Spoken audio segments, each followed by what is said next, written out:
ਪੁੱਤਰ ਵੇਖੀ ਟਾਈਮ ਕੀ ਹੋਇਆ? ਟਾਈਮ ਮੰਮੀ ਜੀ ਸ਼ਾਦੀ ਕਰਾਉਣ ਦਾ ਹੋ ਗਿਆ ਹੈ। ਉਹ ਕਰਾ ਦੇਣੀ ਆ ਪੁੱਤਰ, ਤੇਰੀ ਸ਼ਾਦੀ ਕਰਾ ਦੇਣੀ ਆ। 7 ਵਜ ਗਏ ਨੇ ਅੰਮੀ ਜੀ। ਤੁਸੀਂ ਕਹਿ ਤੁਰੇ ਆਏ ਅੰਮੀ ਜੀ। ਅੰਮੀ ਜੀ ਰਾਤੀ ਨਾ ਮੈਂ ਬਹੁਤ ਜ਼ਿਆਦਾ ਰੋਇਆ। ਕਿਉਂ ਬੱਚੇ? ਅੰਮੀ ਜੀ ਰਾਤੀ ਜਦੋਂ ਮੈਂ ਤੁਹਾਡੇ ਕਿਚਨ 'ਚ ਕੰਮ ਕਰਦੇ ਵੇਖਿਆ ਨਾ ਮੈਨੂੰ ਇੰਨਾ ਤਰਸ ਆਇਆ ਕਿ ਮੇਰੀ ਅੰਮੀ ਕੱਲੀ ਕਿਚਨ 'ਚ ਕੰਮ ਕਰਦੀ ਆ, ਉਹਦੇ ਕੋਲ ਇੱਕ ਨੂੰਹ ਨਹੀਂ ਹੈ ਕਿ ਉਹ ਨਾ ਹੱਥ ਬਟਾ ਦੇਵੇ। ਯਕੀਨ ਕਰ ਮੈਨੂੰ ਬੜਾ ਤਰਸ ਆਇਆ, ਮੇਰੀ ਅੰਮੀ ਕੱਲੀ ਕੰਮ ਕਰਦੀ ਹੈ।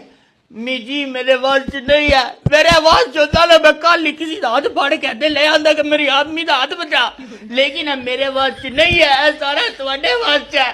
ਮੇਰੇ ਵਾਸ 'ਚ ਹੁੰਦਾ ਤੇ ਮੈਂ ਕਦੋਂ ਦਾ ਕੰਡਾ ਕੱਢ ਦਿੰਦਾ। ਕਰਾ ਦਾਂਗੀ। ਨਹੀਂ ਅੰਮੀ ਮੈਂ ਇਹ ਨਹੀਂ ਕਹਿ ਰਿਹਾ, ਮੈਂ ਕਹਿ ਰਿਹਾ ਕਿ ਤੁਹਾਡਾ ਹੱਥ ਬਟੀ ਜਾਏਗਾ।